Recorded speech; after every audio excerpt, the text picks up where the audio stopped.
എന്താ വിശേഷം? അപ്പ അറിഞ്ഞില്ലേ? എൻഫോഴ്സ്മെന്റ് ഡയറക്ടറേറ്റ് പുറത്തിറക്കി എന്നങ്ങ് പറയുന്ന പത്രക്കുറിപ്പ്, ഞാൻ ആ പത്രക്കുറിപ്പ് സവിസ്തരമായി വായിക്കാൻ അവസരം ലഭിച്ചിട്ടുള്ളയാളല്ല. ആ പത്രക്കുറിപ്പിൽ അവർ മുമ്പോട്ടേക്ക് വെക്കുന്ന ആരോപണങ്ങൾ, ആ ആരോപണങ്ങൾക്ക് നിദാനമായി അവർ കണ്ടെത്തുന്നത് എന്ന് അവകാശപ്പെടുന്ന കാര്യങ്ങൾ, പറയുന്ന കേട്ടാത്തൊന്നും ഞാനിതൊന്നും കാണുകയും കേൾക്കുകയും ചെയ്യും. ഈ കാര്യങ്ങളെയൊക്കെ സംബന്ധിച്ച് എന്താണ് വസ്തുത, അല്ലെങ്കിൽ ഈ എൻഫോഴ്സ്മെന്റ് ഡയറക്ടറേറ്റ് എന്ന നമ്മുടെ നാട്ടിലെ യൂണിയൻ ഗവൺമെന്റിന്റെ കീഴിലുള്ള അന്വേഷണ സംഘം അവർ കണ്ടെത്തി പുറത്തുവിട്ടതായി പറയുന്ന കാര്യങ്ങൾ, ഇതിന്റെ കാര്യകാരണ സഹിതമുള്ള വിശദാംശങ്ങൾ, ആൾക്ക് തീരെ വിദ്യാഭ്യാസം വിവരമൊന്നും ഇല്ലേ, വിഡ്ഢിത്തിരെ പറയുള്ളൂ. ഈ സംരംഭകയായിട്ടുള്ള ടി വീണയ്ക്ക് വിശദീകരിച്ചു കൂടെ എന്നുള്ളതാണ്. അതിനെ സംബന്ധിച്ച് സമഗ്രമായ മറുപടി പറയേണ്ടത് യഥാർത്ഥത്തിൽ അവർ തന്നെയാണ്. മനുഷ്യനെ നാണം കെടുത്താനായിട്ട് ഓരോ കോമാളി വേഷോട്ടോണ്ട് ഇറങ്ങിയിരിക്കുക. പിന്നെ എന്തുകൊണ്ട് CPIM ഇക്കാര്യത്തിൽ രാഷ്ട്രീയമായ ഒരു ഇടപെടൽ അക്കാര്യങ്ങളെ സംബന്ധിച്ച് എന്തുകൊണ്ട് ചില വാദങ്ങൾ ഉന്നയിക്കുന്നു? അതാണല്ലോ അങ്ങയുടെ ചോദ്യത്തിന്റെ മറ്റൊരു പ്രധാനപ്പെട്ട ഭാഗം. ആ ഭാഗം എന്തുകൊണ്ട് വിശദീകരിക്കേണ്ടതായി വരുന്നു? ഈ കഥനക്കാരനെന്ന് ഞാൻ കൊല്ലുള്ളൂ.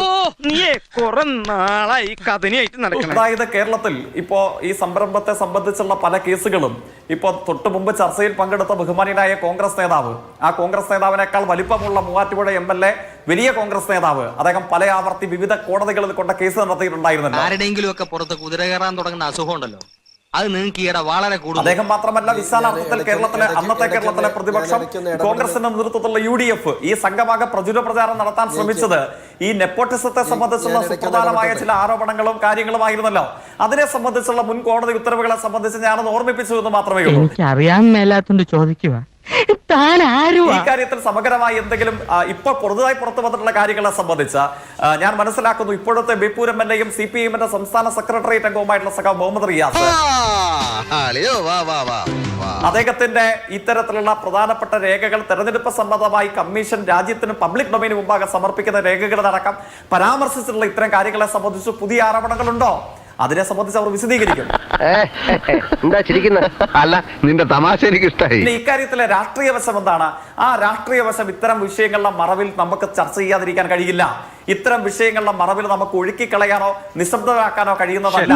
ഒരു അറാം മിടുക്കൻ ചെക്കനെ ഞാൻ ഇന്ന് വരെ കണ്ടിട്ടില്ല. എന്തുകൊണ്ടാണ് കേരളത്തിൽ അല്ലെങ്കിൽ ഇന്ത്യൻ അനുഭവങ്ങളിൽ ഈ യൂണിയൻ ഗവൺമെന്റിന്റെ അന്വേഷണ സംഘങ്ങളുടെ ഏജൻസി ഏതുമാവട്ടെ, അത് IT ആവട്ടെ, SFIO ആവട്ടെ, എൻഫോഴ്സ്മെന്റ് ഡയറക്ടറേറ്റ് ആവട്ടെ, നാഷണൽ ഇൻവെസ്റ്റിഗേഷൻ ഏജൻസി എന്ന NIA ആവട്ടെ, അങ്ങനെ പറയരുത് സാർ. പിന്നെ എങ്ങനെ പറയണം? ഞാൻ നമ്മുടെ പാർട്ടിയുടെ ഇമേജ് വർദ്ധിപ്പിക്കാൻ വേണ്ടി ആലോചിക്കും. ഏത് അന്വേഷണ സംഘ ഏജൻസികളുടെയും സമീപകാല ചരിത്രത്തെ സംബന്ധിച്ച് ഞങ്ങളുടെ പാർട്ടിയുടെ നേതാവല്ല, ഇന്ത്യൻ പാർലമെന്റിന്റെ LOP അഥവാ ലീഡർ ഓഫ് ഒപ്പോസിഷൻ പറഞ്ഞ 3 അക്ഷരങ്ങളിൽ തുടങ്ങുന്ന ഒരു വാചകമുണ്ട്. എന്താണ്?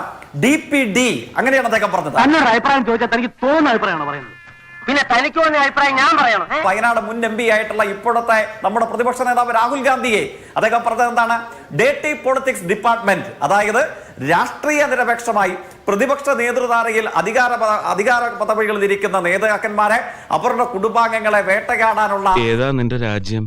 കോഴിക്കോട് കുതിരവട്ടമല്ലല്ലോ. കേന്ദ്ര സർക്കാർ അഥവാ RSSന്റെ നേതൃത്വത്തിലുള്ള രാഷ്ട്രീയ സംഘത്തിന്റെ വാലാട്ടി പട്ടികളായി അധപ്പതിച്ചിരിക്കുന്നു ഈ മാതിരി അന്വേഷണ സംഘങ്ങൾ എന്ന് പറഞ്ഞത് ഞങ്ങൾ മാത്രമല്ല, ഇന്ത്യയിൽ CPIM അല്ല. സമ്മതിക്കണം, നിന്റെ വായിൽ എങ്ങനെയാടാ ഇത്രയും പെട്ടെന്ന് ഇത്രയും വലിയ നുണകൾ വരുന്നത്? പരിണിത പ്രജ്ഞരെന്ന് നമ്മൾ കരുതുന്ന ഇന്ത്യൻ പ്രതിപക്ഷ നേതൃത്വയുടെ പദവി അലങ്കരിക്കുന്ന രാഹുൽ ഗാന്ധി പറയുന്ന പ്രയോഗമാണിത്. അത് ചർച്ചയിൽ പങ്കെടുക്കുന്ന ബഹുമാനിയായ കോൺഗ്രസ് നേതാവിന്റെ സ്വീകാര്യമാണോ അല്ലയോ? അദ്ദേഹത്തിന്റെ അവസരത്തിൽ അദ്ദേഹം പറയട്ടെ. പിന്നെ ഇതിന്റെ മറവിൽ കാണിക്കുന്ന പരിപാടികൾ എന്താണ്? കേരളത്തിന്റെ പ്രതിപക്ഷ നേതാവിന്റെ വീട് റെയ്ഡ് ചെയ്യാൻ വേണ്ടി ശ്രമിക്കുന്നു. കേരളത്തിലെ മുൻ പൊതുമരാമത്ത് വകുപ്പ് മന്ത്രിയും ഇപ്പോഴത്തെ ബേപ്പൂർ MLA-യുടെ വീട് റെയ്ഡ് ചെയ്യാൻ വേണ്ടി ശ്രമിക്കുന്നു. 7:30 ശനിയുടെ ആരംഭമാണെന്ന് കരുതിയാ മതി. CPIM-ന്റെ ജില്ലാ സെക്രട്ടേറിയറ്റ് മെമ്പർമാർ വീട് റെയ്ഡ് ചെയ്യാൻ ശ്രമിക്കുന്നു. അതുമുതൽ DYFI മേഖലാ സെക്രട്ടറിയുടെ വീട് വരെ റെയ്ഡ് ചെയ്യാൻ വേണ്ടി ശ്രമിക്കുന്നു. എന്തിനു വേണ്ടിയിട്ടാണ്? വിഷമിക്കാതിരിക്കും, ഇതിലും വലുത് ഏതാണ്ട് വരായിരുന്നു, ഇങ്ങനെ തീർന്നെന്ന് കരുതിയാൽ മതി. അവിടെയാണ് വ്യക്തിപരമായ ആക്രമണത്തിനപ്പുറം രാഷ്ട്രീയമായി കേരളത്തിലെ CPIM-നെ, അത് ഏത് അശോക് ചൗഹാനെ പോലെ വീട്ടിൽ ED വരുമ്പോൾ കരഞ്ഞുകൊണ്ട് BJP-യുടെ ഓഫീസിൽ ചെന്ന് രാഷ്ട്രീയ അഭയം തേടാൻ തയ്യാറാകാതിരിക്കുന്ന, പറ്റിപ്പോ മായമോ ഇല്ലാത്ത നല്ല കീർത്തിയം കക്ഷികളാ. അജിത് പവാറിനെ പോലെ, ജഗൻ ഭാഗവതെ പോലെ ഏത് സമയവും ED വീടിന്റെ കോളിംഗ് ബെൽ അടിക്കുമ്പോൾ അടുക്കള വഴി പോയി BJP-യിൽ പോയി ചേരാത്ത കോൺഗ്രസിൽ നിന്ന് വ്യത്യസ്തമായി ഏത് ED വന്നാലും ഞങ്ങൾ പറയുന്ന ഇവരൊരു അവസരമായി ഉപയോഗിക്കുന്നുണ്ട്. വരാനുള്ളതൊന്നും വഴി തങ്ങില്ല. ED-യുടെ വിഷയത്തിൽ CPM നേരത്തെ മുതലെടുത്ത ഒരു നിലപാട് ഇതാണ്: നമ്മൾക്ക് ഇന്ത്യയിലെ BJP ഇതര രാഷ്ട്രീയ കക്ഷികൾക്ക് ഇ ഡിയുടെ രാഷ്ട്രീയ താല്പര്യങ്ങളെ കുറിച്ചിട്ട് വ്യക്തമായ അഭിപ്രായ വ്യത്യാസമുണ്ട്. അത് പല കാലഘട്ടത്തിലും കൃത്യമായി പറഞ്ഞിട്ടുമുണ്ട്. അതെ, പക്ഷെ അത് ഇവിടെ പറയാൻ കാര്യം അതെ, കാര്യമുണ്ട്.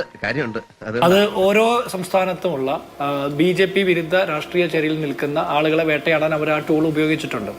പക്ഷെ കേരളത്തിൽ പിണറായി വിജയൻ കേരളത്തിന്റെ മുഖ്യമന്ത്രിയായിരുന്ന 10 വർഷക്കാലവും ED അത്തരത്തിൽ ഒരു ശ്രമം ചെയ്തിട്ടില്ല. ഇതിനകത്ത് എന്തോ ചുറ്റിക്കളി ഉണ്ടല്ലോ. എന്ത് ചുറ്റിക്കളി? ഒരു ചുറ്റിക്കളി ഇല്ലല്ലേ? ശരി, നമ്മൾ മനസ്സിലാക്കേണ്ടത്. കാരണം കേന്ദ്ര അന്വേഷണ ഏജൻസികൾ പിണറായി വിജയനോ പിണറായി വിജയന്റെ കുടുംബാംഗങ്ങൾക്കോ അനുകൂലമാകുന്ന രീതിയിൽ മെല്ലെപ്പോക്ക് നിലപാടാണ് പല കാര്യത്തിലും സ്വീകരിച്ചിട്ടുള്ളത്. എന്നെ സംശയിക്കരുത്. ലൈഫ് മിഷൻ കേസായാലും സ്വർണ്ണക്കടത്തായാലും അല്ലെങ്കിൽ ലാവ്ലിംഗ് കേസായാലും ഇപ്പോൾ മാസപ്പടി കേസായാലും മകന് വന്ന ED നോട്ടീസായാലും അങ്ങനെ ഒരുപാട് കേസുകൾ കരുവന്നൂർ ഉൾപ്പെടെയുള്ള കാര്യങ്ങളിൽ ഈ CPM പറയുന്ന പോലെ രാഷ്ട്രീയ പ്രേരിതമാണെങ്കിൽ ഒറ്റ ഉത്തരം പറഞ്ഞാൽ കേരളത്തിലെ കോൺഗ്രസ് പാർട്ടിയും UDF-ഉം അടക്കം അവർ പറയുന്നത് പോലെ ED-ക്കെതിരെ നിലപാടെടുത്ത് ഈ കാര്യത്തിൽ നിൽക്കാൻ സാധിക്കും. പുതിയ പാരയായിരിക്കും. വീണ തൈക്കണ്ടിൽ 2,78,00,000 രൂപ CMRL കമ്പനിയിൽ നിന്ന് എന്ത് സേവനം കൊടുത്തിട്ടാണ് മേടിച്ചത്? കമ്മിറ്റി മീറ്റിംഗിൽ ഈ പ്രശ്നം ഞാൻ ഉന്നയിക്കും.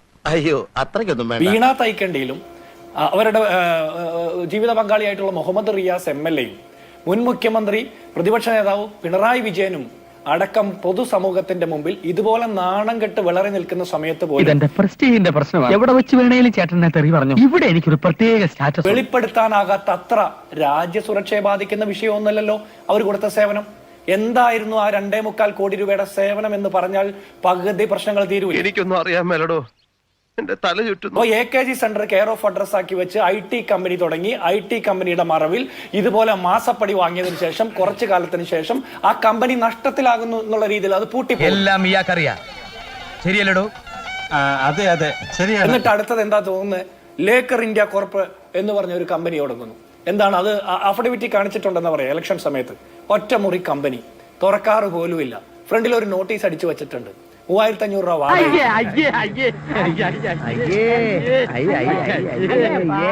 മുഹമ്മദ് റിയാസ് ഇന്നലെ പറഞ്ഞതനുസരിച്ചിട്ടാണെങ്കിൽ അവർ BTech ബിരുദധാരിയാണ്, വലിയ എക്സ്പീരിയൻസ് ഉള്ള ആളാണ്, കഴിവും പ്രാപ്തിയുമുള്ള ആളാണ്. അങ്ങനെ ഒരാൾ തുറക്കാത്ത ഒരു ആഫീസിന്റെ പേരിൽ GST നമ്പറും എടുത്തിട്ട് മാസാമാസം 3,500 രൂപ വാടകയും കൊടുത്തിരിക്കുന്നു എന്ന് പറഞ്ഞാൽ മനുഷ്യരല്ലേ നമ്മൾ മലയാളികൾ? വിശ്വസിക്കും തോന്നുന്നു. അല്ലെങ്കിൽ ഈ ബുദ്ധി ഇല്ലെങ്കിൽ പിന്നെ പറഞ്ഞിട്ടുണ്ടല്ലേ. 55 ലക്ഷം രൂപ UAE-യിലേക്ക് ട്രാൻസ്ഫർ ചെയ്തിട്ടുണ്ടെന്ന് പറയും. ഇതിന്റെ സോഴ്സ് എന്താണെന്ന് പറയാൻ പറ്റുന്നുണ്ടോ? ഞാനൊരു സത്യം പറഞ്ഞ് വിശ്വസിക്കൂ. എനിക്കത് ഓർമ്മയില്ല. വീണ തൈക്കണ്ടിൽ ആധാർ കാർഡ് ഇല്ലാത്തത് കൊണ്ടാണോ നന്ദുലാൽ എന്ന് പറഞ്ഞ DTPC-യുടെ മാനേജറുടെ പേരിൽ ഒരു സിം എടുക്കേണ്ടി വരുന്നത്? ഞാൻ അപ്പോഴേ പറഞ്ഞോട് ഇതൊന്നും വീണ തൈക്കണ്ടിലും മുഹമ്മദ് റിയാസിനും ആ കുടുംബത്തിലുള്ള മറ്റാർക്കും ആധാർ കാർഡ് ഇല്ലേ? രണ്ടാമതൊരു സിം കാർഡ് എടുക്കാൻ പറ്റാത്ത രീതിയിൽ. ഒരു കാര്യം മനസ്സിലാക്കണം, ഈ തടി മണ്ണോ മാത്രം പോരാ, മൂള വേണം, മൂള. അപ്പോ നാളെ നേരത്തെ തന്നെ ഇങ്ങോട്ട് എത്തണം കേട്ടോ. ശരി.